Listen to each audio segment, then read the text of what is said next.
Hi, I'm Mo Bamba, and I'm going to teach you how to block a shot. And how to teach your dog how to play fetch. And how to lock your bike too.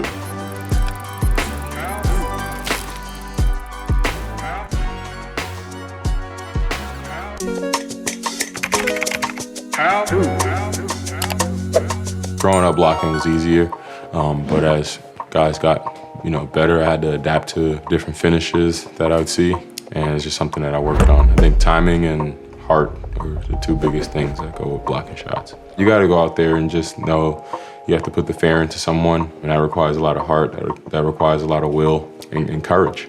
This is how to block a shot.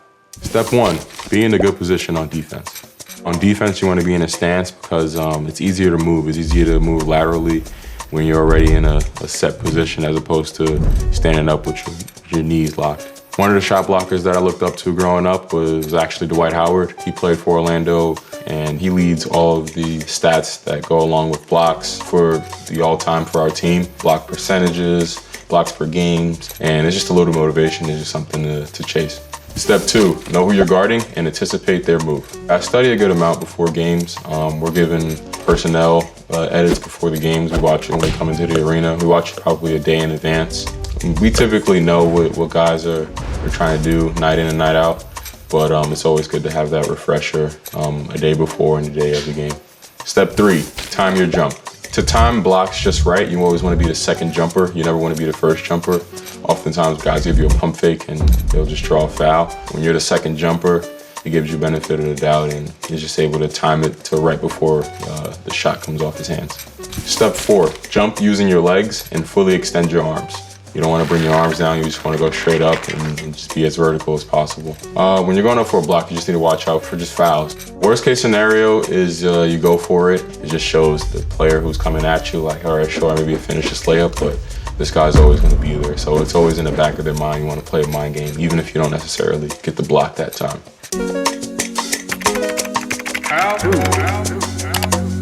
I was looking for a lot of things in a dog, but one of the things was how much they shed. Another thing was, is the dog gonna be kid friendly?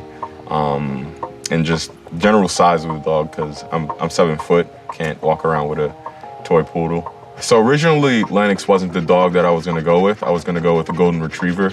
Something in my heart told me that Lennox was out there and that the golden retriever wasn't Lennox.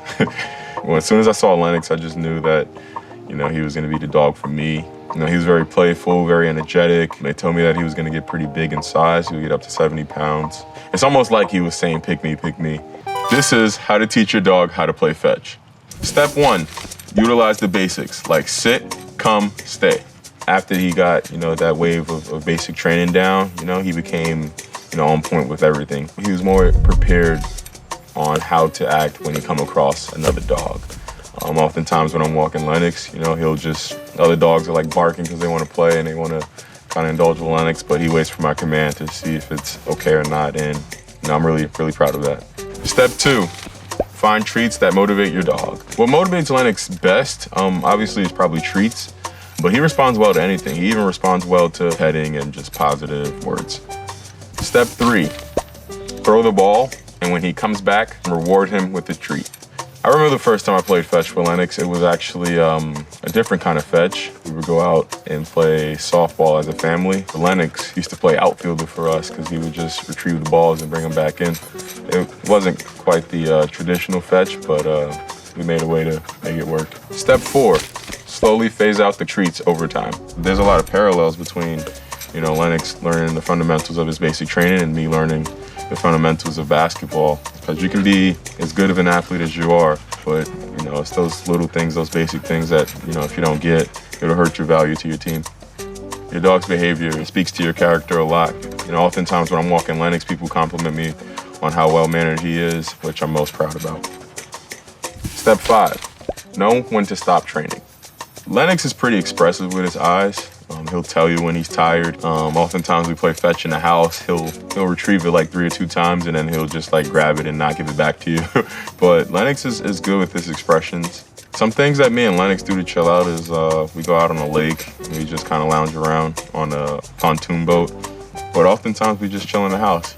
I was a little late to the whole Twilight Saga thing, but Lennox was right there with me when I binge watched all of the movies, and he was really into it because there was one scene where Lennox, one of the vampires, got the best of one of the wolves, and it let out this cry that's pretty universal for every dog.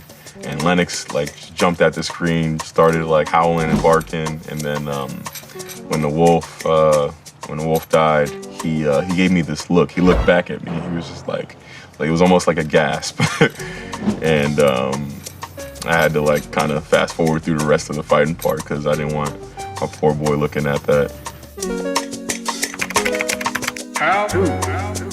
Bike culture is big in Harlem. Oftentimes you see dirt bikes and stuff going down the boulevards. And oftentimes you see like a group of 40 kids all on bikes rolling down the avenues. And if I wasn't on the basketball court, I was always a part of that. And it's just more of a culture thing in Harlem. In New York, there's probably one of two ways to efficiently get around the city, and a bike is definitely one of them. After a while, taking the subway became painful on my back because I got so tall. But riding a bike would allow me to get a good warm-up in before I head to my workouts up in the Bronx. This is how to lock your bike. Step 1, find the right spot.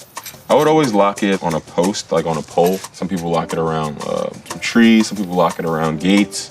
To me, those things are too shoddy because it's easy to just pop the locks. So every summer before I went away for school, myself, my brother, and my 3 cousins, we would all ride down to South Ferry and all the way back up to Harlem. We'd cut through the park and then ride down 7th Avenue, past Times Square, and then past the Garden. It became a tradition. We did that every year at the end of the summer before I headed out to school. Step 2, position the lock correctly. You never want to lock it around the wheel because the wheels are very easy to take off. Like, it's a matter of 2 screws and then the wheel is off. And then the most valuable thing about a bike is the frame and the brakes, the seat. The wheels are probably the least valuable thing because you can easily replace that. So when you go to lock it, you never want to lock around the wheel, just the wheel. You want to lock around the frame as well. You can't cut off the frame, it'll damage the bike. Step 3, if you're going to be gone a while, double up with another lock on the front wheel. Unfortunately, someone will take your bike if it's not locked properly. Whenever I feel like I'm missing home, I just go outside and get on my bike. And just ride around. You know, Orlando doesn't have nearly as much streets and avenues, but I start to feel like 12-year-old me again. How to. Somebody just let me dunk on him. He wants to dunk so bad. Yeah! No. Come over here. I know you hear me. Come on. Good boy.